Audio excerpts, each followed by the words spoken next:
පත්තිනි දේවී අහසින් වඩිනා පත්තිනි සලඹින් ගිනි ජල මවනා. ආයිබෝවන් ඓතිහාසික කොරතොර සත්පත්තිනි දේවාලයේ වීඩියෝ එකෙන් පස්සේ අද අපි ඔයාලත් එක්ක එකතු වෙන්න සූදානම් වෙන්නේ බලංගොඩ කිරිදිගල පත්තිනි දේවාලයේ විස්තරත් කතා කරන්න. එතකොට බලංගොඩ ප්‍රදේශයේ කන්දක් මුදුනේ පිහිටලා තියෙන මේ කිරිදිගල පත්තිනි දේවාලය විශේෂ වෙන්නේ පත්තිනි හැල්ලේ සඳහන් වෙනවා මේ කිරිදිගල පත්තිනි දේවාලය ගැන. ඊට අමතරව ජනප්‍රවාදයේ ජනශ්‍රුති වල සඳහන් වෙනවා මේ කිරිදිගල පත්තිනි දේවාලය තමයි කිරියම්මාවරුන්ගේ උපත සිද්ධ වුණේ කියලා. මේ සම්පූර්ණ වීඩියෝ එක දිහා බලන්න, මේ වීඩියෝ එක ෂෙයා කරන්න, අපේ පත්තිනි දේවාලයේ page එක like කරලා follow කරලා තියන්න. මේ වගේ අද ආවේ බලංගොඩ කිරිදිගල පත්තිනි දේවාලයට, ඒ වගේම දිවයිනේ සියලුම පත්තිනි දේවාල, ඓතිහාසික පුරාණ වැදගත්කමක් තියෙන සියලුම පත්තිනි දේවාල අපේ page එකේ හරහා ඒ සියලු පත්තිනි දේවාල වල වැදගත්කම අපි ඔබත් එක්ක එකතු බෙදා හදා ගන්න සූදානම්. එහෙනම් මේ වීඩියෝ එකේ මාත් එක්ක එකතුලා ඉන්න. අපි යමු කිරිදිගල පත්තිනි දේවාලයේ විස්තර දැනගන්න. මෙම ඓතිහාසික පුදබිමට පිවිසෙන ඔබට අංග සම්පූර්ණ විහාරාංගද දැක ගැනීමේ හැකියාවක් පවතිනවා. කිරිදිගල පත්තිනි දේවාලය ලෙස හැඳින්වුවත් පසු කාලීනව මෙම පුදබිම විහාරස්ථානයක් දක්වා සංවර්ධනය වෙලා තියෙනවා. මෙම විහාරස්ථානයේ වර්තමානයේ හඳුන්වන්නේ ශෛලතලාරාමය නම් වූ නමින්. ශෛලතලාරාමය යන්නේ සරල අදහස ගත්තොත් ශෛල තලයක් නැත්නම් ගල් තලාවක් මත ඉදි වූ ආරාමය ශෛලතලාරාමය කියලා අපිට කෙටියෙන් හඳුන්වා ගැනීමේ හැකියාවක් තියෙනවා. කෙසේ නමුත් වර්තමානයේ වන විට මෙම පුදබිම තුළ ශෛලතලාරාමය නම් වූ පුදබිම තුළ තමයි කිරිදිගල පත්තිනි දේවාලය පිහිටා තිබෙන්නේ.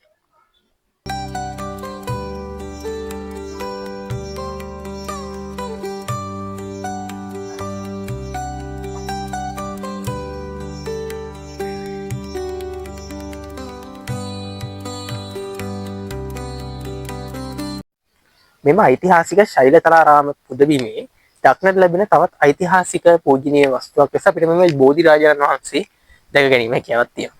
ඓතිහාසික ප්‍රතිමාවක් තියෙන ඉතා පැරණි කාලයේ මේ ස්ථානයේ වඩා හිඳවන ලද බෝධීන් වහන්සේ නමක් මෙම ශෛලතලාරාමයේ පුදබිමේ අපිට දැක ගන්න පුළුවන්. මේ පත්තිනි දේවාලයේ වැඳ පුදා ගැනීමට පැමිණෙන සියලු බැතිමතුන් ප්‍රථමයෙන්ම මෙම බෝධීන් වහන්සේ වන්දනා කරනවා. ඊට පස්සේ චෛත්‍ය රාජාණන් වහන්සේ වන්දනා කළා. තුනුරුවන් ආශිර්වාදය අරගෙන තමයි පත්තිනි දේවමෑණියන් වහන්සේට බුදු පූජා සත්කාර සිදු කිරීමට යන්නේ. මෙම පුදබිම ශෛලතලයක් මස්තකයේ පිහිටා තිබෙන නිසා අවට වටපිටාවේ සුන්දරත්වයත් මනාවට මෙම පුදබිමට පැමිණෙන ඔබට දැක ගැනීමේ හැකියාවක් තියෙනවා.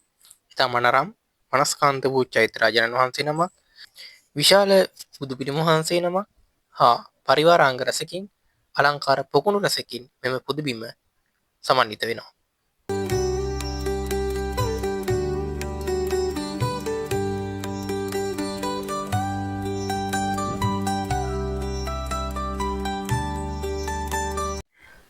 මේ කිරිදිගල ඓතිහාසික පත්තිනි දේවාලයත් එක්ක කතා කරද්දී එහා සමගාමීව ඉතිහාසයකට දිවෙන එක්තරා පොකුණක් මෙම පූජා භූමියේ පවතිනවා.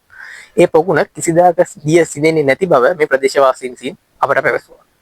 තවත් ප්‍රදේශවාසීන්ගේ එක් කතාවක් තමයි මේ පොකුණ තුල නිදානයක් පවතින බවත්, ඒ නිදානය ලබා ගැනීමට නම් මේ පොකුණේ දිය ඉවත් කර යුතුයි. නැත්නම් මේ පොකුණ සිඳී යා යුතුයි කියලා ප්‍රදේශවාසීන්ගේ මතයක් තියෙනවා. කෙසේ නමුත් කතරම් නියං කාලයක් මේ ප්‍රදේශයට ආවත් මේ පොකුණේ කවදාවත් මේ දිය සිඳී ගොස් නැති බවත් ප්‍රදේශවාසීන් පවසනවා.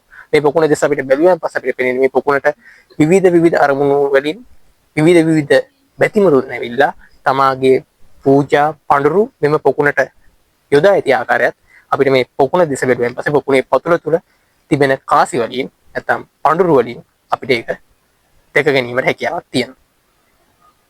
මා පසුපසින් මේ ඔබට පෙනෙන්නේ ඓතිහාසික කිරිදිගල පත්තිනි දේවාලය බලංගොඩ ප්‍රදේශයේ පිහිටා තිබෙන ඓතිහාසිකම පත්තිනි දේවාලයක් ලෙස අපිට මේ සලකන්න පුළුවන්.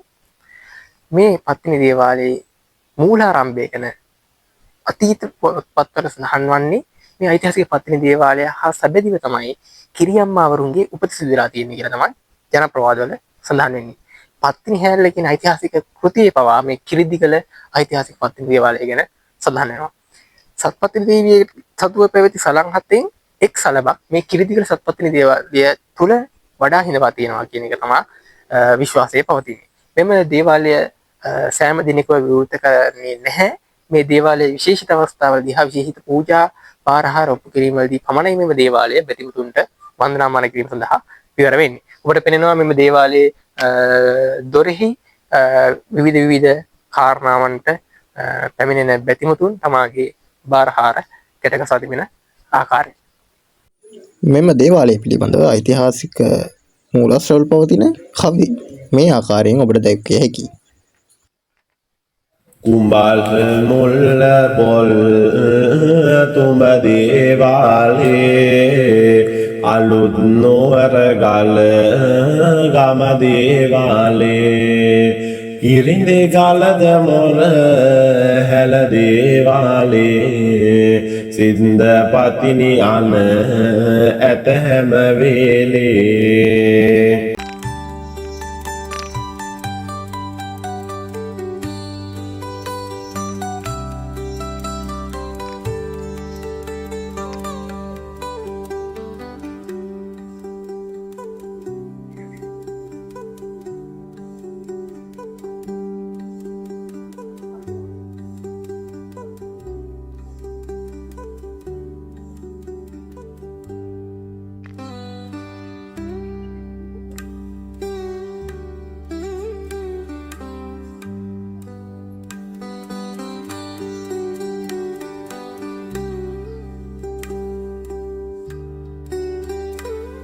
අද වීඩියෝ එකෙන් අපි හිතනවා ඔයාලට ඓතිහාසික සත්පත්තිනි දේවාලවල පුරාවෘත්තය ගැන කතා කරගෙන යන ගමනේ දෙවෙනි වීඩියෝ එක ලෙස ඓතිහාසික කිරිදිගල සත්පත්තිනි දේවාලයේ වැදගත්කම ඔයාලා දැනගන්න ඇති කියලා. මේ වගේම තවත් වීඩියෝ අපි ඉදිරියට ගෙනීමට සූදානම්. එහෙනම් එකතු වෙලා ඉන්න අපේ පත්තිනි දේවාලයේ page එකත් එක්ක ඊළඟට අපි කුමන පත්තිනි දේවාලයේ විස්තර ගෙනේද කියලා ඔයාලා හිතනවා නම් ඒකත් කමෙන්ට් කරන්න. ඔයාලගේ ප්‍රදේශවලත් ඓතිහාසික පත්තිනි දේවාලය තියෙනවා නම් ඒකත් කමෙන්ට් කරන්න. අපි ලෑස්ති ඔයාලගේ ගමට ඇවිල්ලා ඔයාලගේ ගමේ තියෙන ඓතිහාසික පත්තිනි දේවාලයේ විස්තර මුළු ලෝකයටම බෙදා හරින්න. එහෙනම් ඔබ සැමට සුබ දවසක්.